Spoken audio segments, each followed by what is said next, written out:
Welcome to Jack's News. I'm Ahmed Azzab. A bill prohibiting the Board of Regents or any institution under its control from using state resources for obscene live conduct passed earlier this week.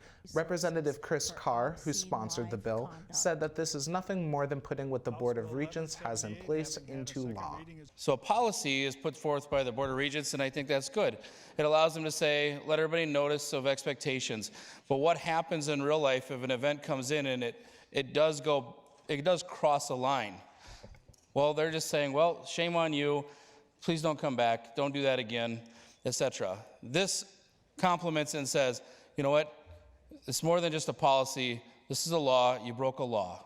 Representative Linda Duba opposed the bill, stating that legislators should listen to the students and what they want. The Student Federation cannot take a position, yay or nay, on any bill or any situation like that unless they have 100% agreement across all institutions. And so they unanimously agreed that this was not good for them. These are adults. They have the right to lobby. They have the right to say no. And I think we should listen to the students that attend the universities. The bill was passed with a vote of 59 in favor. The SDSU Student Association opposed the bill. The Students Association met earlier this week to discuss an opt-in policy as a response to the SDSU proposed travel policy. SA Senator Riley Sabo is here to expand more on this policy. Riley, how would the policy impact clubs and organizations on campus, and what was SA's reaction to the policy? With this proposed policy, it would require there to be one person per bed in a room. So say there's 2 beds in a hotel room, only 2 students would be allowed to stay in that hotel room. So there currently isn't like requirements for how many people can be in a bed on these like trips that clubs are going on. So if this were to go into effect, it would double our expenses from around 30% to around 60% of what we funded last school year. So this would have a really big impact on all of the other fun things that we get to fund, all of the other requests that we get to approve. And we want to make sure that that money can go to kind of the fun things that we get to do on campus instead of having to reallocate that money into purchasing more hotel stays. What does Students Association opt-in recommendation option include?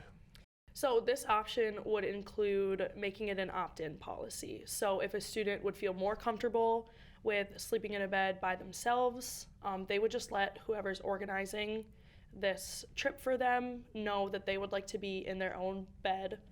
It would be no penalty to that person. So if they want their own bed, they're welcome to. Otherwise, it would still be standard to have 2 people per bed, as it kind of has been. So this would help to reduce our spending while also giving people the option, if they feel more comfortable to have their own bed, they would still be allowed that, and they can do that. What is SA's next steps in advocating for this policy?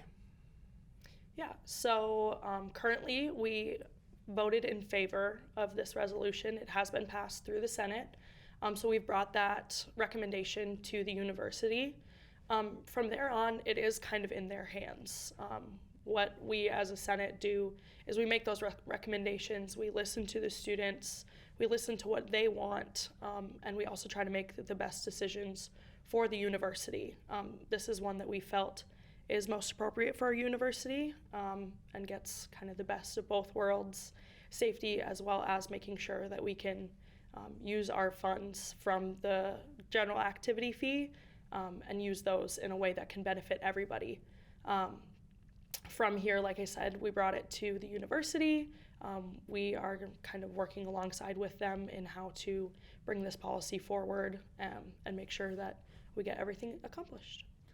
A rally originally scheduled on Dr. Martin Luther King Jr. Day will be held this upcoming Monday. The rally will take place on February 19th in the Volsdorf Ballroom at the Student Union from 11 a.m. until 3 p.m. The event is open to the public, including SDSU faculty, staff, and students. Thanks for watching. This is Jax News, and I'm Ahmed Azzab.